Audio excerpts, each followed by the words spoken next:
ಎಲ್ಲರಿಗೂ ಆರ್ಥಿಕ ಸಾಮಾಜಿಕ ಸಬಲತೆ ಬಂದಾಗ ಮಾತ್ರ ಸಾಧ್ಯ ಆಗ್ತದೆ.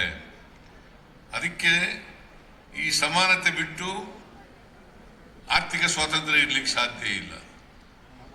ಆರ್ಥಿಕ ಸ್ವಾತಂತ್ರ್ಯ ಬಿಟ್ಟು ಸಾಮಾಜಿಕ ಸ್ವಾತಂತ್ರ್ಯ ಇರಲಿಕ್ಕೆ ಸಾಧ್ಯ ಇಲ್ಲ. ಈ ಒಂದಕ್ಕೊಂದಕ್ಕೆ ಇಂಟರ್ಲಿಂಕ್ಡ್ ಇವೆ.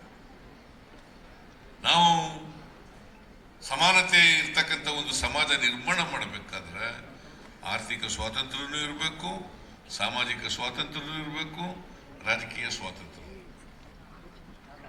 ಅದಕ್ಕೆ ನಾವು ಇದನ್ನ ಬಾಬಾ ಸಾಹೇಬ್ ಅಂಬೇಡ್ಕರ್ ಅವರು ಹೇಳಿರ್ತಕ್ಕಂಥ ನಮ್ಮ ದೇಶಕ್ಕೆ ಕೊಟ್ಟಿರ್ತಕ್ಕಂಥ ಸಂವಿಧಾನ ಇದೆಯಲ್ಲ, ಇದನ್ನ ಚಾಚೂ ತಪ್ಪದೆ ನಮ್ಮ ಸರ್ಕಾರ ಜಾರಿ ಮಾಡ್ತಕ್ಕಂಥ ಪ್ರಾಮಾಣಿಕ ಪ್ರಯತ್ನವನ್ನ ಮಾಡ್ತಾ ಇದೆ.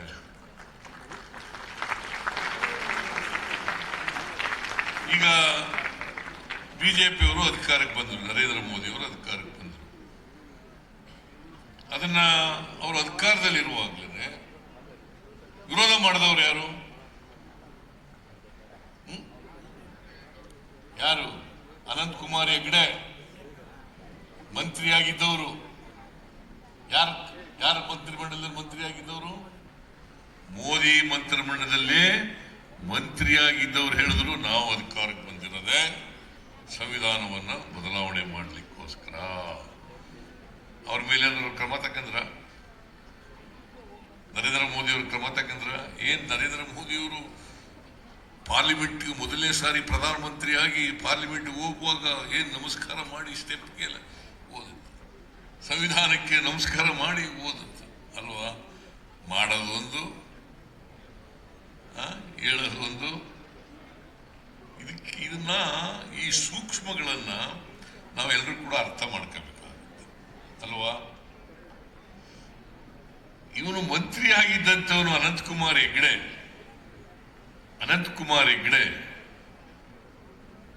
ಅವ್ರನ್ನ ಮಂತ್ರಿಮಂಡಲದಿಂದ ಡ್ರಾಪ್ ಮಾಡಬೇಕಾಗಿತ್ತಲ್ಲ.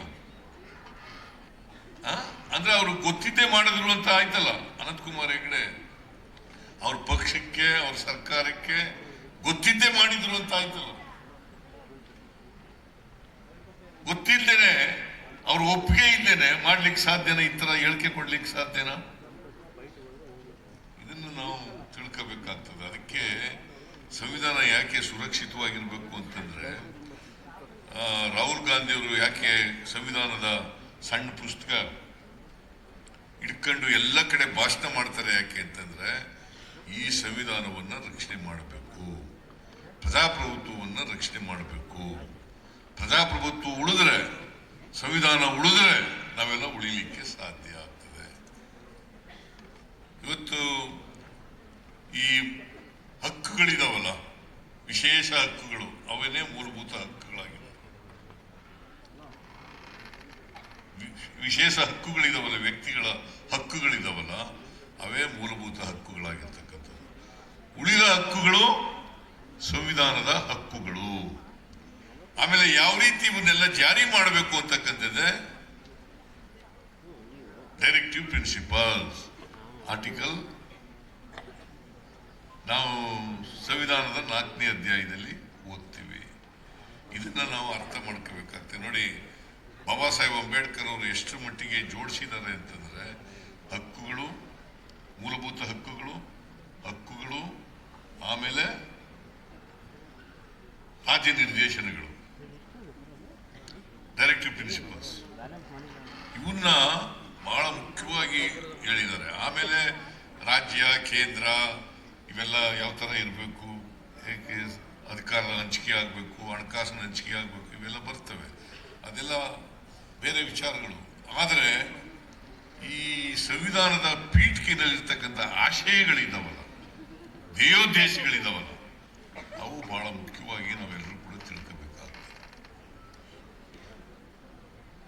ಈಗ ನಮ್ಮ ಪಕ್ಷ, ನಾವು ಎಷ್ಟು ವರ್ಷ ಅಧಿಕಾರದಲ್ಲಿ ಇದ್ದೀವಿ, ಅಧಿಕಾರದಲ್ಲಿ ಇರಲಿಲ್ಲ ಅನ್ನೋದಕ್ಕಿಂತ ನಾವು ಸಂವಿಧಾನದ ಪರವಾಗಿದ್ದೀವಾ ಇಲ್ಲವಾ ಅಂತಕ್ಕಂಥದ್ದು ಬಹಳ ಮುಖ್ಯ.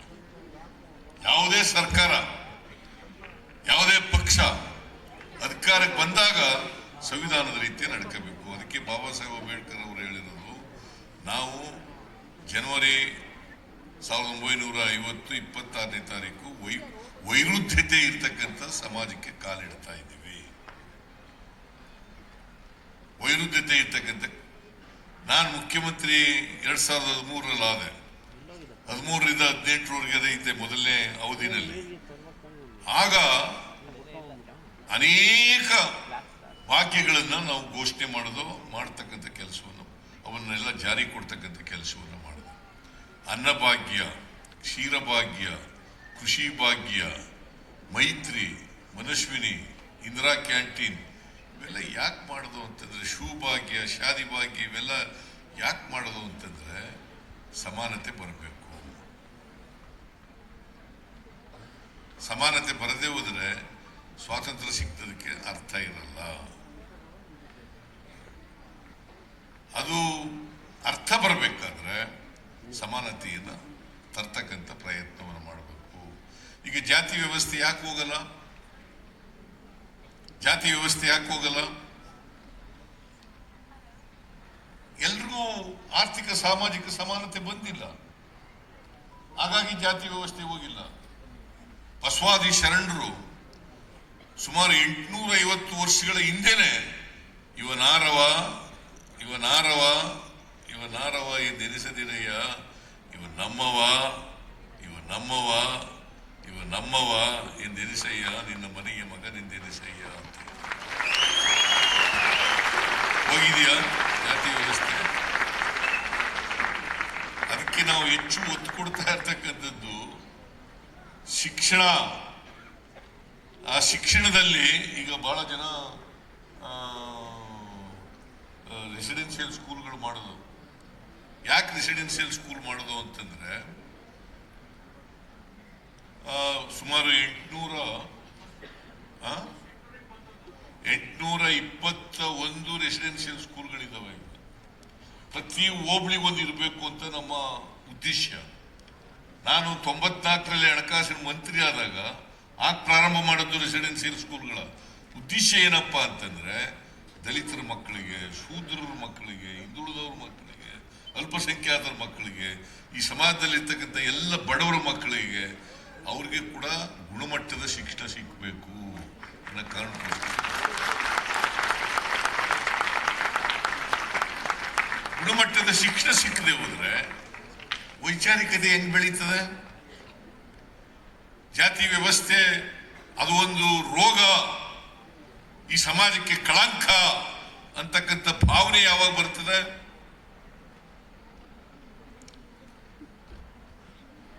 ಜಾತಿ ವ್ಯವಸ್ಥೆ ಈ ಸಮಾಜಕ್ಕೆ ಅಂಟಿದಂತ ರೋಗ ಅಲ್ಲ, ಜಾತಿ ವ್ಯವಸ್ಥೆಯಿಂದಲೇ ಅಸಮಾನತೆ ನಿರ್ಮಾಣ ಆಗಿರೋದು. ಯಾಕಂತಂದ್ರೆ ಒಬ್ಬ ವ್ಯಕ್ತಿಯ ಯೋಗ್ಯತೆಯನ್ನು ಅಳಿತಕ್ಕಂಥದ್ದು ಅವನ ಜಾತಿಯಿಂದ ಅಳಿತಾ ಇದ್ರು.